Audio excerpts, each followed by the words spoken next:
Les mains de Cole Bennett tremblaient lorsqu'il prit le lait en promotion, celui dont le carton était cabossé et que personne d'autre ne voulait.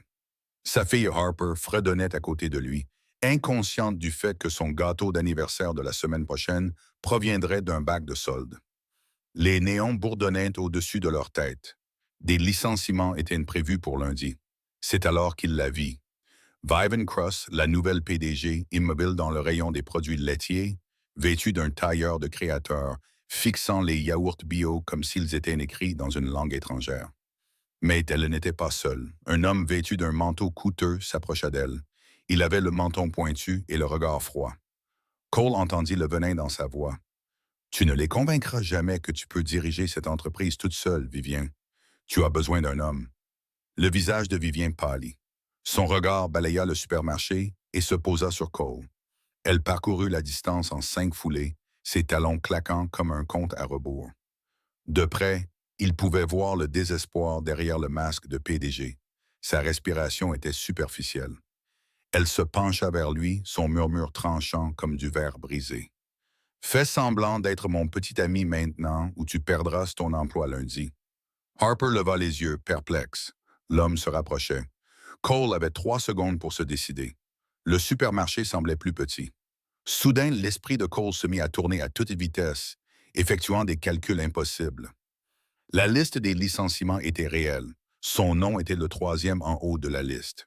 Les factures médicales liées au cancer de sa défunte épouse continuaient d'arriver chaque mois. L'homme au manteau coûteux se rapprochait. Un prédateur évaluant sa proie. La main de Vivien toucha son bras et Cole fit son choix. Il redressa le dos et s'approcha de Vivien. « Salut », dit Cole en posant sa main sur le dos de Vivien. « Désolé d'être en retard. » Harper voulait voir le rayon des jouets. Harper fit un signe de la main avec sa main collante et Vivien lui sourit avant de lever les yeux vers l'homme qui s'approchait. « Brandon, voici Cole Bennett, mon petit ami, et sa fille, Harper. » Le mot « petit ami » flottait dans l'air comme un défi. Brandon s'arrêta à 1 mètre d'eux, son expression passant de la confusion au mépris glacial. « Petit ami? Depuis quand, Vivienne? La semaine dernière, tu pleurais en disant que tu ne ferais plus jamais confiance à un homme. » Son regard se posa sur Cole, dédaigneux et perçant. « Un magasinier. Tu as toujours eu un faible pour les cas sociaux. » Avant que Cole n'ait le temps de répondre, Harper s'avança, la voix claire et fière. « Mon papa est dans le domaine caritatif. Il a 3 emplois, il me prépare mon petit déjeuner tous les matins et m'aide à faire mes devoirs, même quand il est vraiment fatigué. C'est le meilleur papa du monde. » Elle croisa les bras et lança un regard noir à Brandon. « Tu es méchant. » Le silence qui suivit fut assourdissant. Puis Vivien éclata d'un rire sincère, s'accroupit pour se mettre à la hauteur de Harper et lui serra la main moite comme si elle concluait un accord commercial. « Tu as tout à fait raison. Ton papa est formidable. Et cet homme est méchant. » Elle se releva et glissa ses doigts entre ceux de Cole avec une aisance surprenante. « Brandon, on en a fini ici. Cole et moi avons des courses d'affaires. » Le visage de Brandon s'assombrit. « Ce n'est pas fini, Vivien. La réunion du conseil d'administration aura lieu dans 2 mois. Ils vont remettre en question ton jugement, ta stabilité. Un petit ami soudain ne changera rien à cela. » Il se pencha vers elle. « Je vais m'assurer qu'il sache exactement à quel point cette décision est désespérée. » Puis il se retourna et s'éloigna, ses chaussures de luxe grinçant une dernière fois avant qu'il ne disparaisse. Cole resta figé, la main de Vivienne toujours serrée dans la sienne. Harper les regardait tous les deux, perplexes. Finalement, Vivienne lâcha prise et recula. « Je suis désolé. Je n'aurais pas dû vous mêler à ça. J'ai paniqué. Il m'a suivi toute la semaine et j'ai pensé que s'il me voyait avec quelqu'un, il laisserait peut-être tomber. » Elle rit sans humour. « Je lui expliquerai demain que tu n'es pas vraiment mon petit ami. Tu n'as pas à t'inquiéter pour ton travail. » Mais Cole secouait la tête, comprenant peu à peu. La réunion du conseil d'administration dans 2 mois. Que se passera-t-il s'il décide que tu n'es pas apte à diriger l'entreprise? Les épaules de Vivian s'affaissèrent légèrement. Brandon obtiendra alors ce qu'il veut. Il a des liens familiaux avec les membres du conseil d'administration. Il les monte contre moi depuis le divorce. Il dit que je suis trop émotive, trop instable. S'il vote la défiance, il prendra la direction de l'entreprise en tant que PDG par intérim. Elle croisa le regard de Cole. « Je perdrai tout. L'entreprise que mon père a bâtie, ma carrière, tout. Harper tira sur la chemise de Cole. Papa, qui se passe? Pourquoi ce méchant monsieur veut-il faire du mal à Mademoiselle Cross? Ses yeux étaient écarquillés, inquiets. Tu ne peux pas l'aider? Tu aides toujours les gens. Quelque chose bougea dans la poitrine de Cole. Il pensa à la liste des licenciements, à l'anniversaire de Harper, aux factures médicales. Il pensa à la promesse de sa défunte épouse. Continue à te battre. Apprends à Harper que parfois, la bonne chose à faire est la plus difficile. Et il pensa à Vivian Cross, acculée et désespérée, cherchant une bouée de sauvetage. 2 mois plus tard, Cole dit « Si je fais semblant d'être ton petit ami jusqu'à la réunion du conseil d'administration, cela aiderait-il à les convaincre que tu es stable? En échange, tu me gardes hors de la liste des licenciements, peut-être avec une prime suffisante pour couvrir les frais médicaux de ma femme. » Vivian le regarda comme s'il lui avait offert de l'eau dans le désert. « Tu ferais ça? Tu ne me connais même pas. Ça pourrait devenir compliqué, gênant, et si on découvre que nous faisons semblant, ce sera pire que si je me présentais seul devant le conseil d'administration. » 10 000 $, dit Cole. C'est ce dont j'ai besoin pour régler les factures médicales les plus importantes et garantir que mon emploi sera sûr pendant au moins 1 an après la réunion. En échange, je serai le faux petit ami le plus dévoué que tu aies jamais vu. Vivian jeta un coup d'œil à Harper, puis revint vers Cole.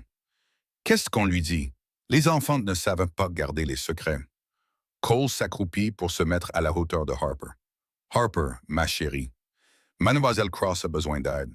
Pendant un petit moment, je vais faire semblant d'être son petit ami pour l'aider à régler des problèmes d'adultes.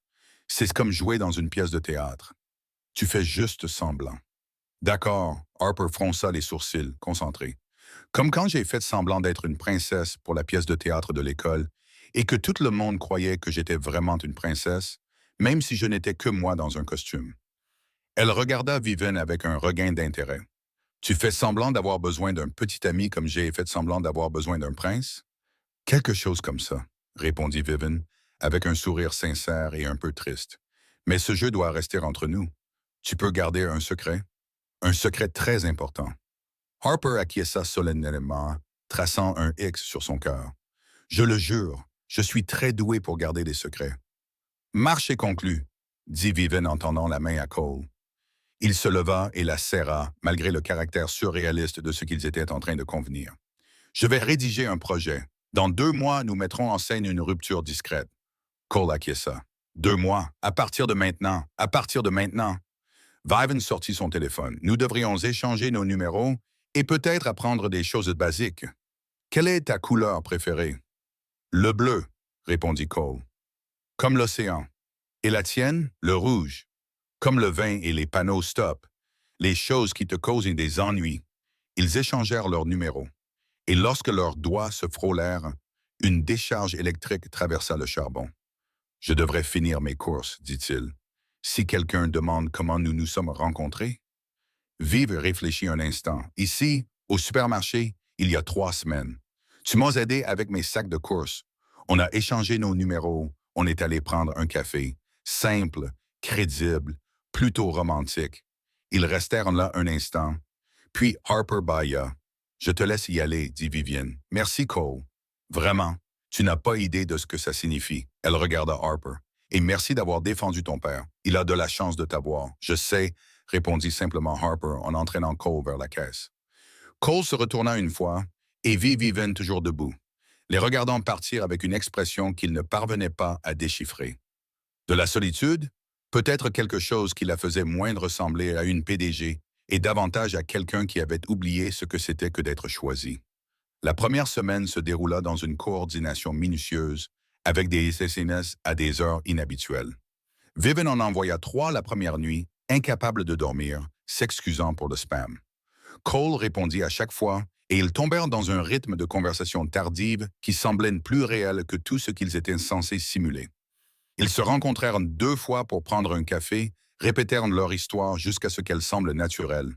Où ils se rencontrèrent quand ils suscitèrent l'intérêt.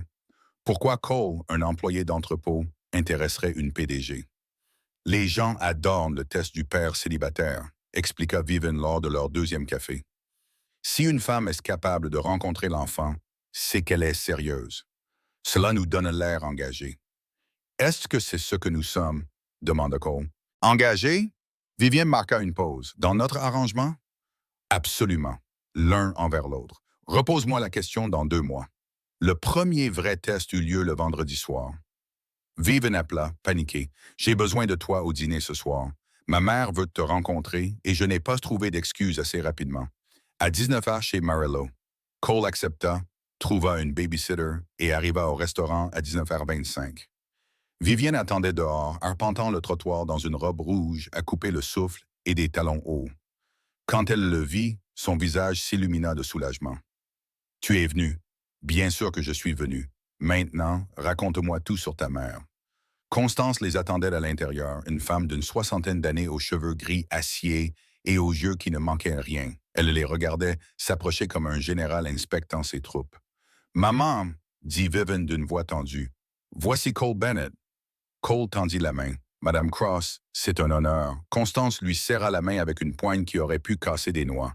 « Monsieur Bennett, ma fille m'a dit que vous travaillez à l'entrepôt. »« Oui, madame, depuis 3 ans. Un travail honnête. C'est rafraîchissant. » dit Constance d'un ton sec. Mon ex-gendre était avocat.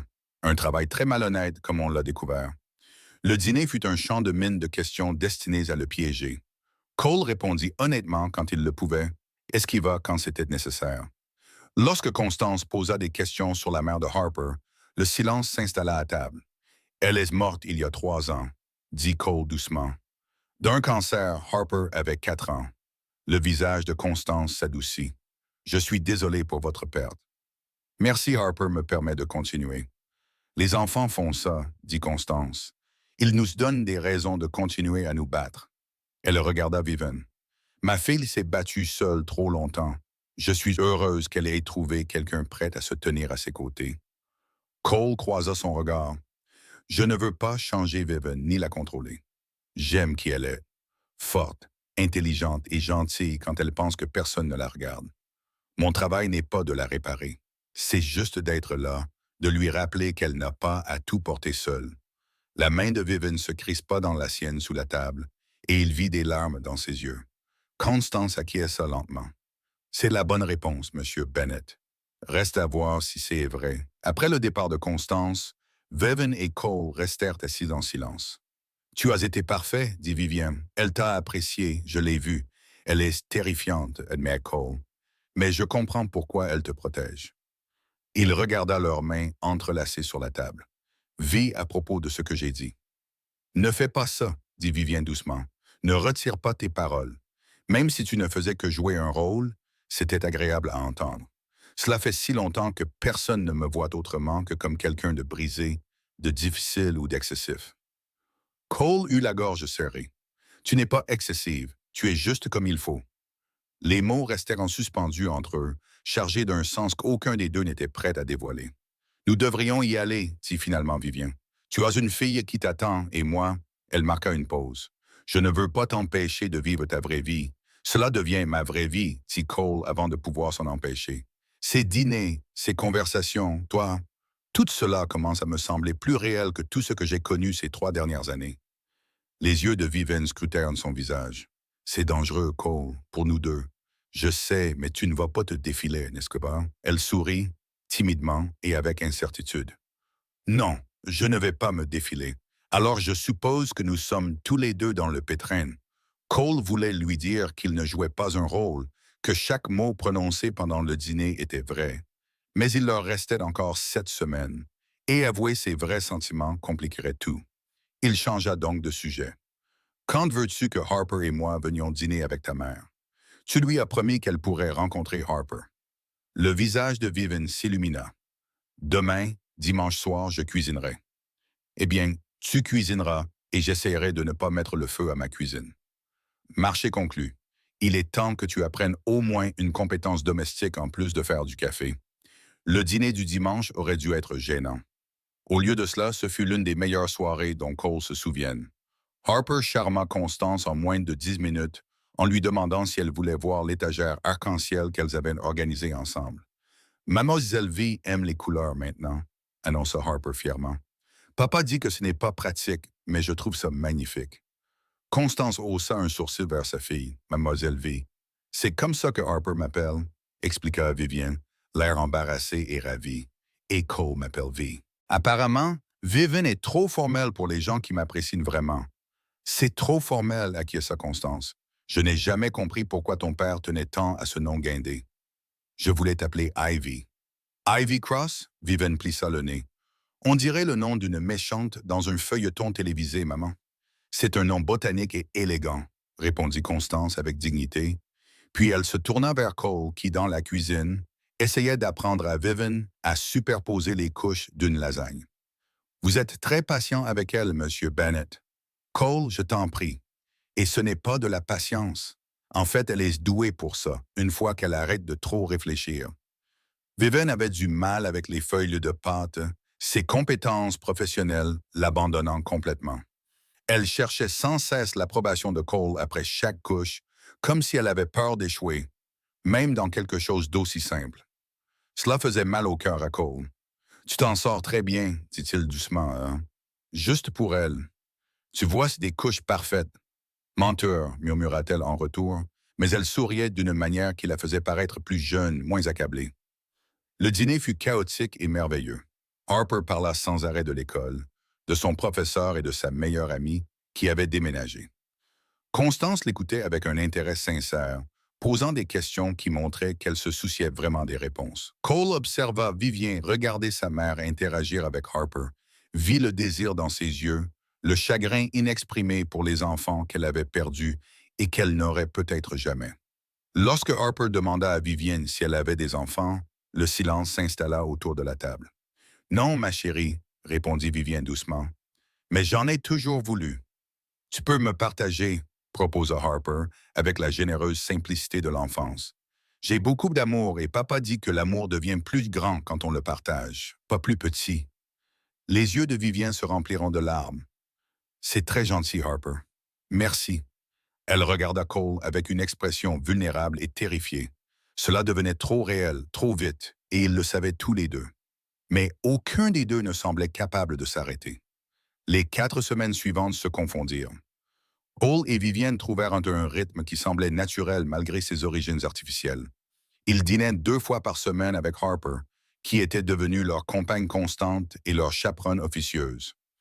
Ils passaient leur week-end chez Vivienne, dont l'appartement, autrefois stérile et décoré pour être montré, s'était peu à peu transformé en véritable foyer, avec les dessins de Harper sur le réfrigérateur, la tasse à café de Cole dans le placard et des photos qui racontaient l'histoire de 3 personnes apprenant à former une famille. À l'entrepôt, les rumeurs ont commencé presque immédiatement. Cole sentait des regards posés sur lui à chaque fois qu'il était de service. Il entendait les conversations s'arrêter lorsqu'il entrait dans la salle de pause. La plupart de ses collègues étaient curieux mais inoffensifs.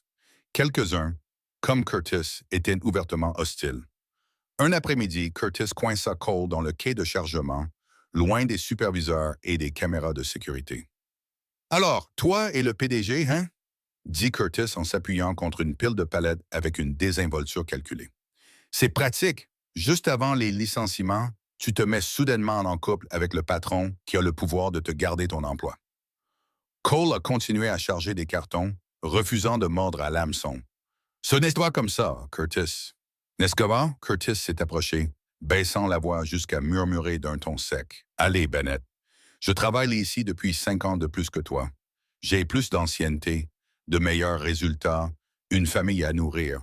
Mais d'une manière ou d'une autre, ton nom a disparu de la liste des licenciements alors que le mien y figure toujours. Tu veux me faire croire que c'est une coïncidence? » L'accusation fit mal, car une partie de Cole se posait la même question. Était-il vraiment à l'abri grâce à Vivian? Ou aurait-il survécu au licenciement de toute façon? « Je ne contrôle pas les décisions de licenciement, » répondit Cole avec prudence. « Elle non plus. Cela relève du budget de l'entreprise. »« C'est vrai, et le fait que tu couches avec la direction n'a rien à voir là-dedans. » Curtis serra les mâchoires. « Tu te crois supérieur à nous, Bennett. Tu penses que parce qu'une femme riche a décidé de te prendre sous son aile, tu échappes au monde réel. Elle t'utilise pour quelque chose, et quand elle en aura fini, c'est toi qui seras brûlé. Les riches gagnent toujours.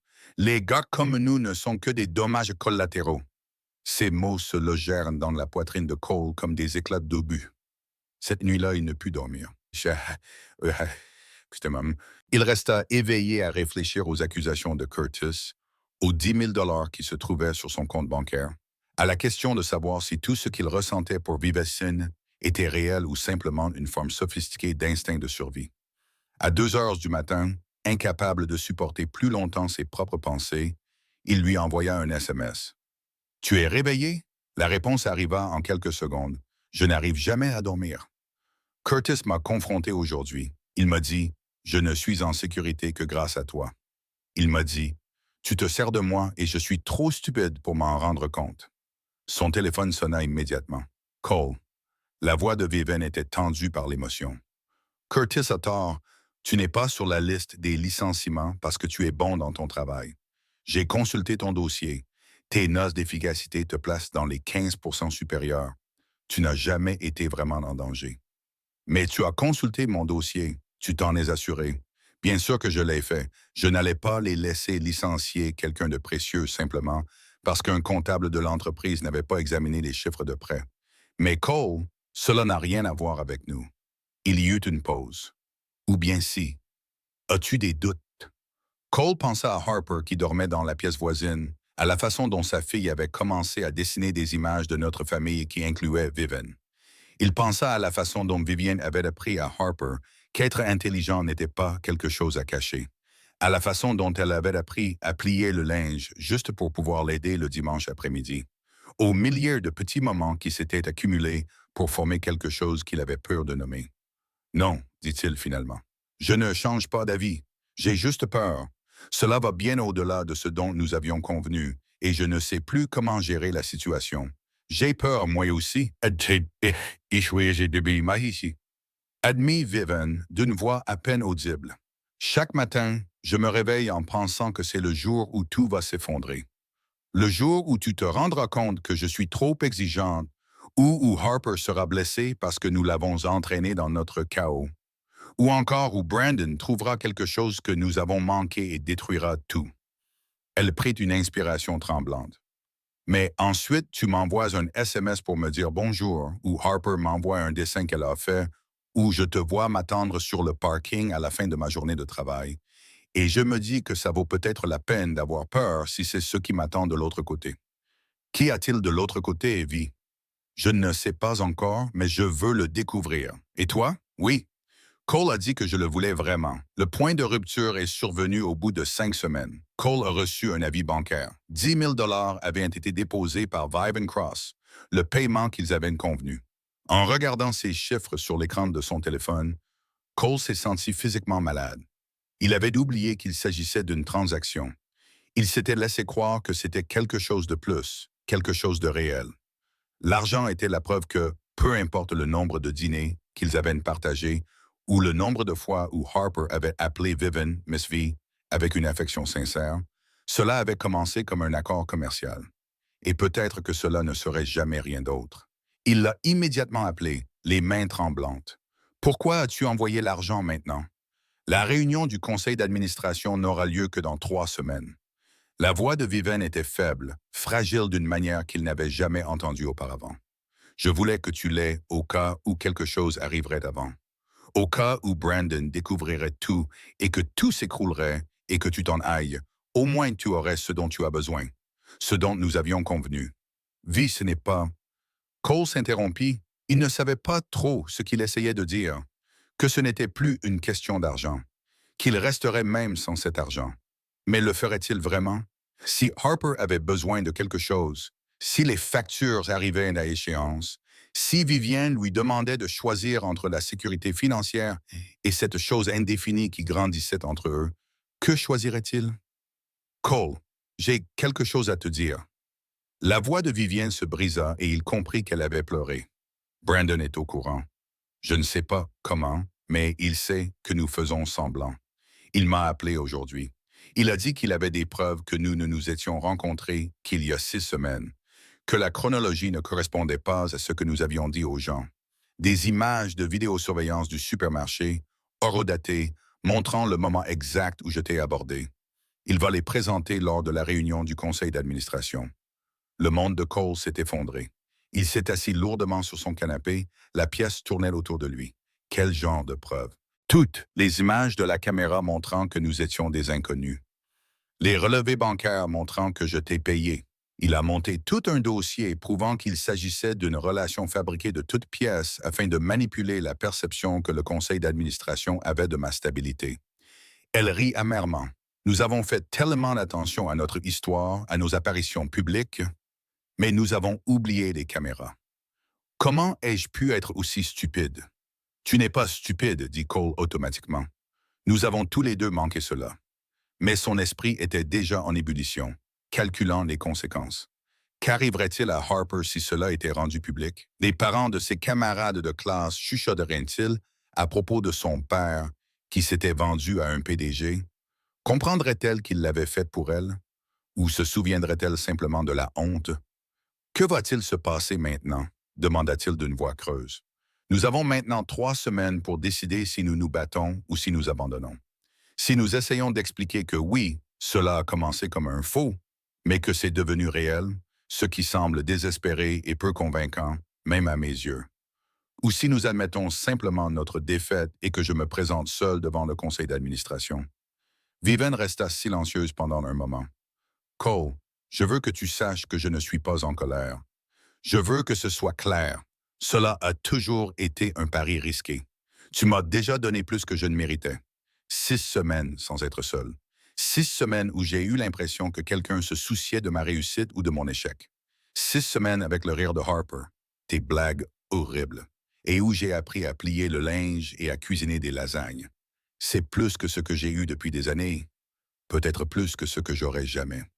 Arrête, dit Cole d'une voix plus dure qu'il ne le voulait. Arrête de parler comme si c'était fini. Arrête de faire comme si 6 semaines de bonheur étaient tout ce que tu méritais et que tu devrais être reconnaissante pour ces miettes. Je ne le suis pas. Toi, oui. Tu es déjà en train de planifier ta stratégie de sortie, déjà convaincu que cela doit mal finir parce que tout finit toujours mal pour toi. Mais je ne suis pas prêt à abandonner notre relation. Et toi? Le silence s'installa entre eux, lourd de tout ce qu'ils avaient évité de dire. Finalement, Vivian prit la parole, d'une voix à peine audible. Non, je ne suis pas prête à abandonner. Mais Cole, même si nous nous battons, même si nous essayons de les convaincre et s'ils ne nous croient pas, et si nous exposons nos vrais sentiments et qu'ils votent quand même la défiance, alors je perdrai tout. Tu perdras ton travail et Harper perdra la personne qu'elle a commencé à l'appeler Mademoiselle V, comme si tu faisais déjà partie de notre famille. Peut-être vaut-il mieux abandonner tant que nous sommes en tête. Nous ne sommes pas en tête, dit Cole fermement. Nous sommes terrifiés, confus et dépassés par les événements. Mais nous sommes dans le même bateau et cela compte. Il repensa à ce que Vivian avait dit lors du dîner avec Constance à propos de se tenir à ses côtés et non devant elle. Voici ce que nous allons faire. Nous arrêtons d'essayer de paraître comme le couple parfait et nous sommes simplement honnêtes. Nous laissons les gens voir que oui, cela a commencé comme une transaction, mais que c'est devenu quelque chose de réel. Nous arrêtons de nous cacher derrière l'histoire que nous avons inventée et nous disons la vérité. La vérité désordonnée, compliquée, imparfaite. La vérité est terrifiante, murmura Vivian. La vérité, c'est que nous sommes en train de tomber amoureux, dit Cole, et il entendit son souffle se couper. Et c'est l'argument le plus convaincant que nous ayons. Les 3 semaines suivantes ont été une véritable leçon d'authenticité. Cole et Vivian ont eu leur première vraie dispute au sujet de Harper, des limites à respecter, du droit de Vivian à suggérer de meilleures écoles. Ils se sont réconciliés à 2 heures du matin, épuisés et à vif. Ils ont commencé à s'afficher discrètement. Déjeuner au restaurant où les collègues de Cole pouvaient les voir. Week-end au parc où joignent les camarades de classe de Harper. Un café à la bibliothèque le samedi matin, pour leur montrer qu'il ne s'agissait pas d'une liaison professionnelle. Cole a dit que c'était 2 personnes issues de mondes différents qui essayaient de trouver comment s'accorder. C'est une meilleure histoire. Constant est revenu pour la réunion du conseil d'administration et un matin, autour d'un café, elle a coincé Cole. « Je veux te montrer quelque chose. » Elle lui a tendu un épais dossier. Des preuves. Les aventures extra-conjugales de Brandon. Ses tentatives de détournement de fonds. Son harcèlement de Vivian. Je les ai rassemblés pendant des mois. Cole fixa le dossier. « Pourquoi me donner ça? » « Parce que Vivian ne s'en servira pas. Elle est trop éthique. Mais tu n'es pas soumis aux mêmes contraintes. Les yeux de Constance étaient d'acier. Cet homme a essayé de détruire ma fille. Je veux qu'il soit détruit en retour. Pouvez-vous le faire? Cole pensa à Harper, à la vie qu'il voulait lui offrir. Oui, je peux le faire. La réunion du conseil d'administration avait lieu le jeudi à 10 heures. Cole prit sa matinée et arriva pour trouver 7 membres du conseil autour d'une immense table. Brandon dans un coin, l'air satisfait, Vivienne en tête dans son tailleur chic. Lorsque Cole entra, toutes les têtes se tournèrent. Monsieur Bennett, dit le président, surpris.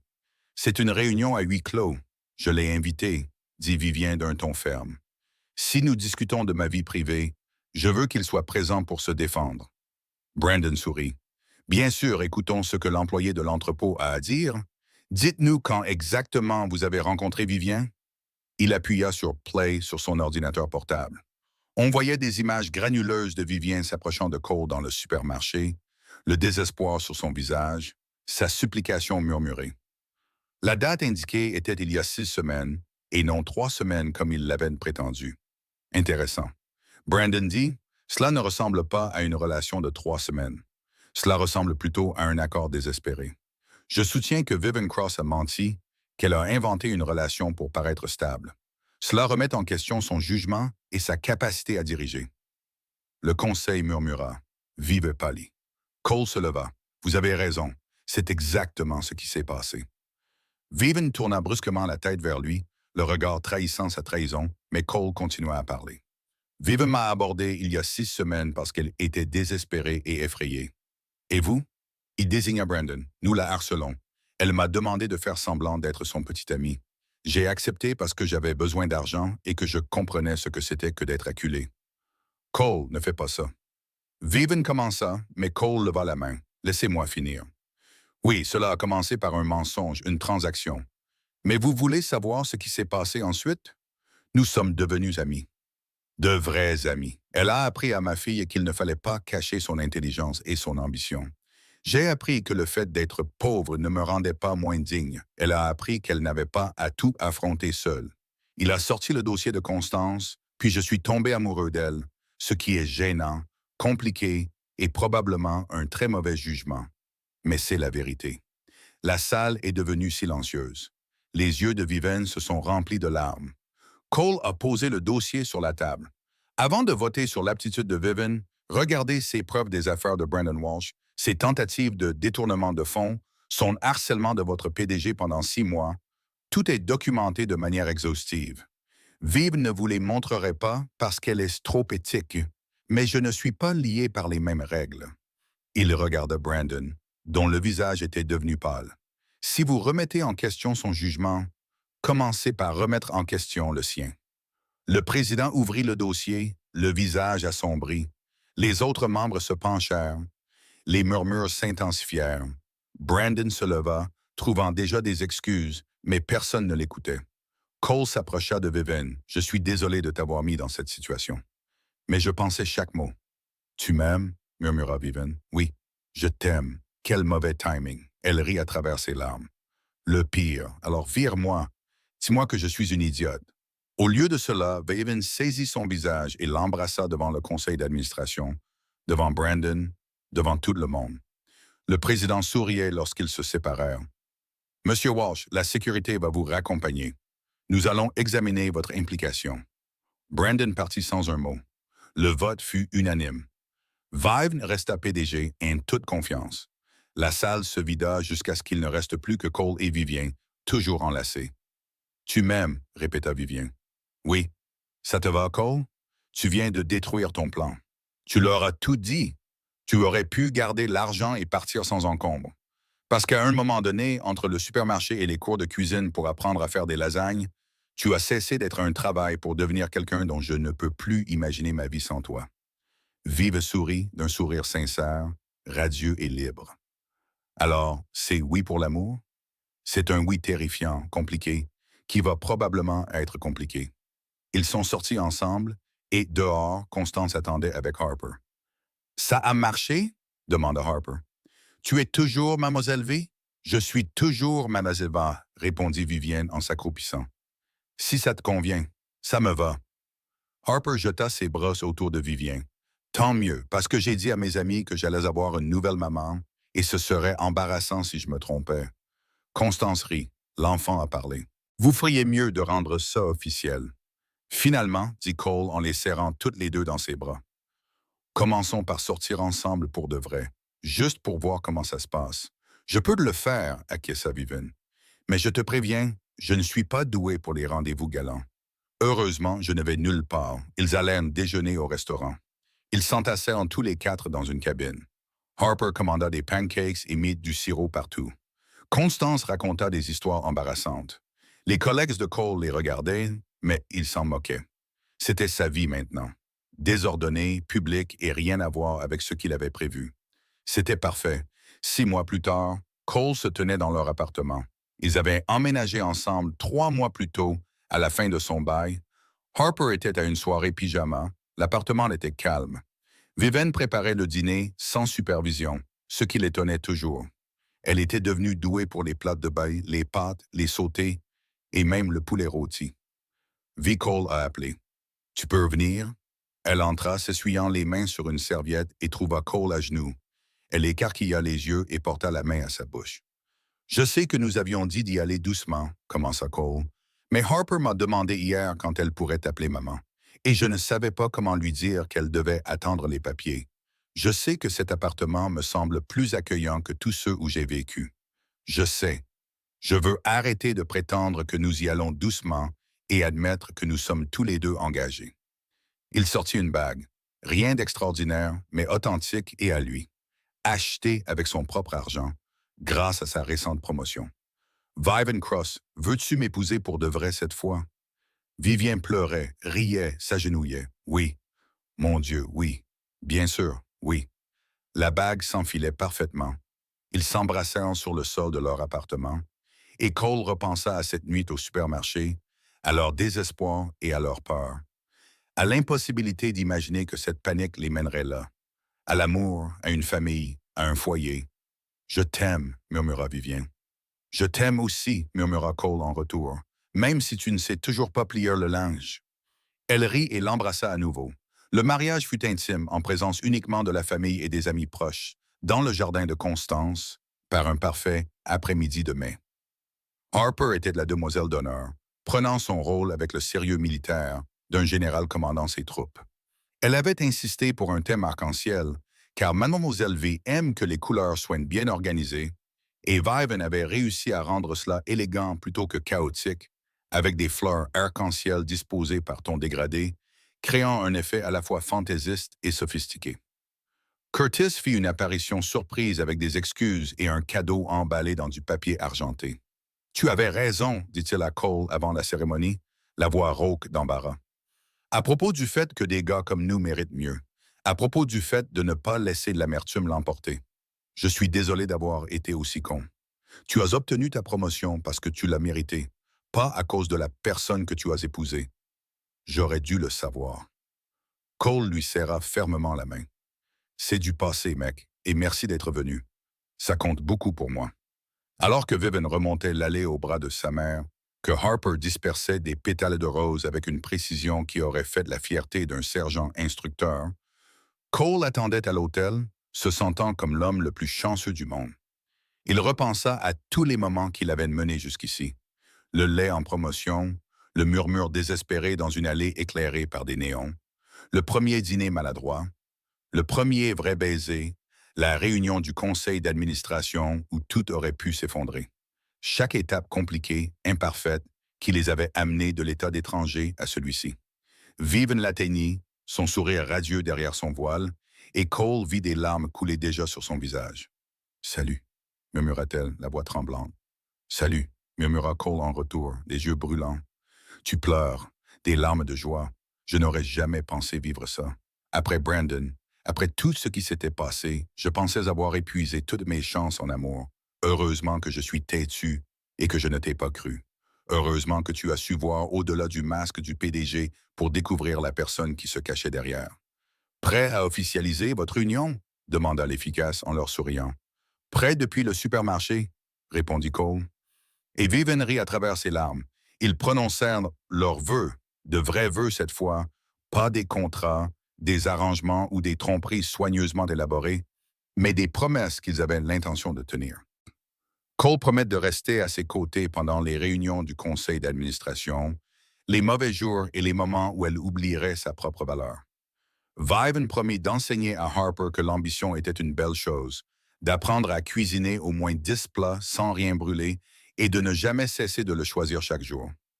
Lorsque l'officiant les a déclarés mariés, lorsque Harper a applaudi si fort qu'il a fait sursauter les oiseaux dans les arbres, lorsque Cole a embrassé sa femme pour la première fois, il a senti que la dernière partie de lui-même qui était brisée depuis la mort de Rachel était enfin guérie. Lors de la réception, Harper les a coincés tous les deux avec le sérieux que seul un enfant de 7 ans en mission pouvait manifester. Bon, maintenant tu es officiellement ma maman, n'est-ce pas, mademoiselle V? Plus mademoiselle V, juste maman. Vivian s'accroupit, sa robe de mariée s'étalant autour d'elle comme de l'eau, comme des nuages, comme toutes les belles choses que Cole n'avait jamais pensé mériter. « Si tu veux que je le sois, dit-elle doucement, la voix chargée d'émotion, je veux que tu le sois. » Harper jeta ses bras autour du cou de Vivian avec toute la force de l'affection enfantine. « Je t'aime, maman. Je suis contente que papa t'ait trouvé au supermarché. Je t'aime aussi, ma chérie. Et je suis contente, moi aussi, même si ton papa achetait du lait en promotion et que j'étais en pleine crise de panique. » Viv leva les yeux vers Cole, les yeux remplis de larmes de joie. La meilleure crise de panique de ma vie. La meilleure course au lait en promotion de ma vie. Cole acquiesça et les serra toutes les deux dans ses bras. Quelqu'un les appela pour couper le gâteau. Harper réclama la plus grosse part et se retrouva avec de la crème au beurre dans les cheveux. Constant porta un toast aux bénédictions inattendues et aux secondes chances, qui fit pleurer la moitié des invités dans leur coupe de champagne. Curtis prit des photos vraiment horribles avec son téléphone, qui deviendraient pourtant les préférées de Cole, précisément parce qu'elles capturaient la joie chaotique plutôt que la perfection posée. Plus tard, lorsque la fête fut terminée et que Harper s'était endormi dans la chambre d'amis, Cole et Vivian se retrouvèrent seuls dans leur chambre pour la première fois en tant que mari et femme. Vivian regarda son nouveau mari avec émerveillement. « On a réussi, dit-elle, comme si elle n'arrivait toujours pas à y croire. On a vraiment réussi. On a commencé par un mensonge dans un supermarché et on a fini ici. Oui, acquiesça Cole en la serrant contre lui et en sentant son cœur battre contre sa poitrine. Nous l'avons vraiment fait. La meilleure décision terrible que j'ai jamais prise. C'était une décision terrible, rit Vivian. Sortir avec ton patron? À quoi pensions-nous? Nous pensions que nous étions désespérés, effrayés et à court d'options. Nous pensions que nous pourrions peut-être nous aider mutuellement à survivre, mais au lieu de cela, nous avons réappris à vivre. Cole embrassa son front, sa tempe, ses lèvres. Mieux que survivre. Bien mieux. Dehors, le monde continuait de tourner. À l'entrepôt, le nom de quelqu'un d'autre allait probablement être ajouté à la liste des licenciements. Quelqu'un d'autre était confronté à des choix impossibles.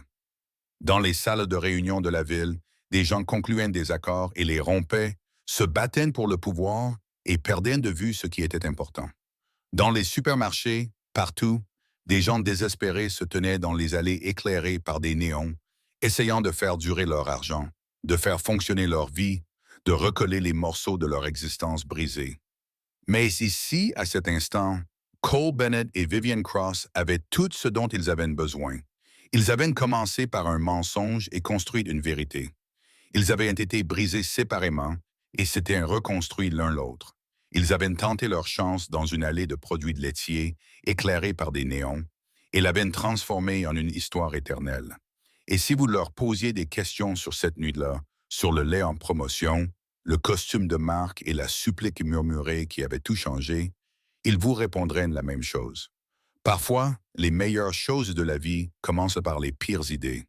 Parfois, le désespoir mène au destin.